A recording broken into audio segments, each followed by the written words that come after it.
Okay, we've got our little rat snake here stuck on the glue trap. As you can see, we're going to free him. And we also have several geckos that are on the trap. I think all of them are, now this guy right here might be alive. This guy right here is definitely alive, but we're going to try to get him off first and get him out of the way. This guy right here is, I'm pretty sure he's deceased. And then of course here we have the star of our show, our little rat snake. You can see he's a western rat snake, a real handsome looking specimen, and he'll be the second one to be freed off of this trap. We have our basic supplies, some edible cooking oil, in this case olive oil, and you always want to make sure you're using edible oil because it doesn't harm the snake in any way, but yet it serves the purpose of dissolving the glue bond between the snake's skin and the trap itself. And I have a few Q-tips here to help spread the oil around, and I have some paper towels to wipe the oil off of him once I get him loose. So the whole idea is to apply the oil and let him do the work. Let's get started. I'm going to start down here with the little gecko and get him out of the way, because in the process of oiling up the snake, it could drown this little gecko. So let's see what we can do with him.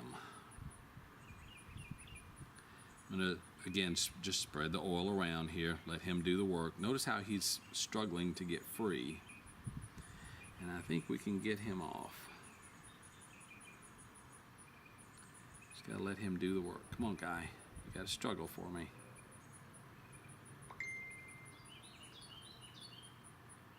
Hurt him by pulling up his mouth like that. There we go. What do you say, huh? What do you say? Let's get you off of there before you stick yourself somewhere else. There we go. Now we have the baby over here. Let's get a little bit of oil on him. Pour a little bit right here and then transfer it using a Q-tip. Let's see if we can get the baby off of here.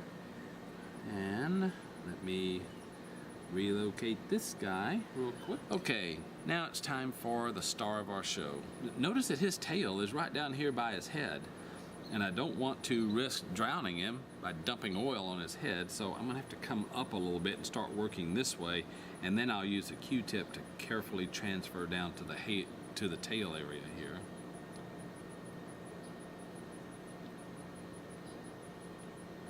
These are the areas where he is stuck. We're going to let him do the work. And the Q-tips serve two purposes. It moves the oil into place, and it also stimulates him to start thrashing around and working to free himself. And they're usually pretty good at this. He's really glued down right over here. Let me get some of this stuff out of the way. There we go. That is really glued down hard. Poor thing.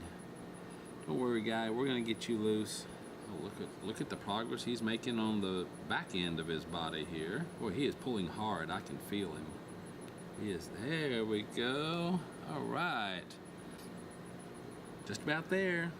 See if I can lift him up. Now, one thing you just never want to do is rip him off this trap.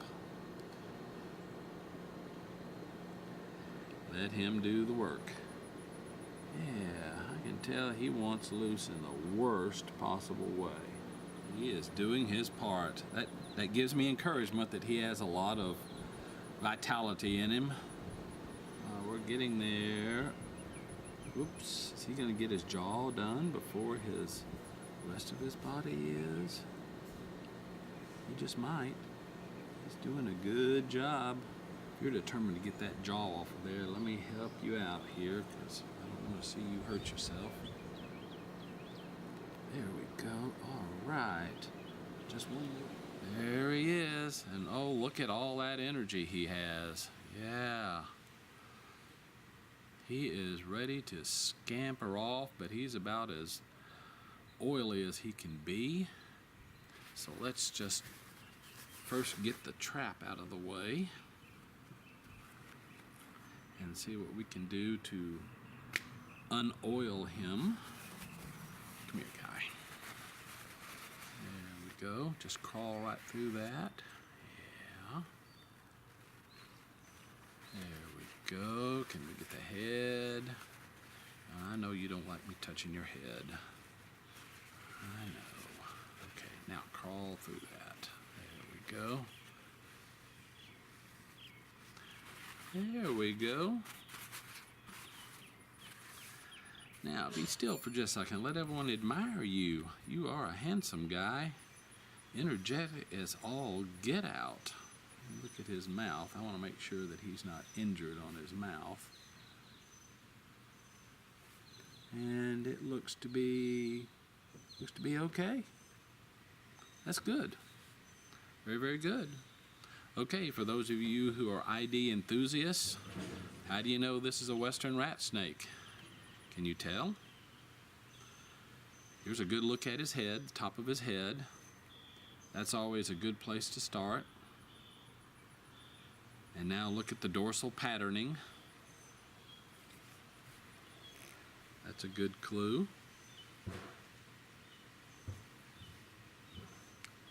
And for what it's worth, you can see his belly.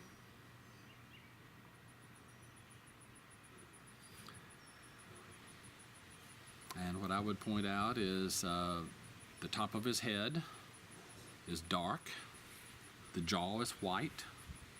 Good contrast there. And notice these blotches tend to be long and rectangular, and they have pointed edges on them.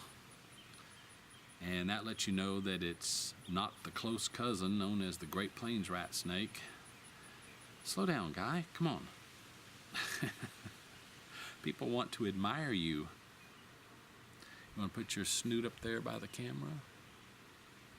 I don't know if that's even in focus. Let's see what happens.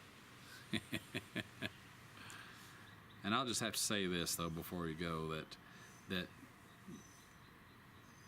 a snake crawling through your fingers like this and in your hand, if you've never held a snake before, I really encourage you to find a safe snake to do that with, because they are not slimy. Well, I guess this guy is slimy since I slimed him. But normally they are not slimy. They're very muscular, smooth, and dry. And I don't know, maybe it's just me, but there's just something therapeutic about letting a snake crawl through your fingers and around your hand. Beats twirling one of those spinners, doesn't it?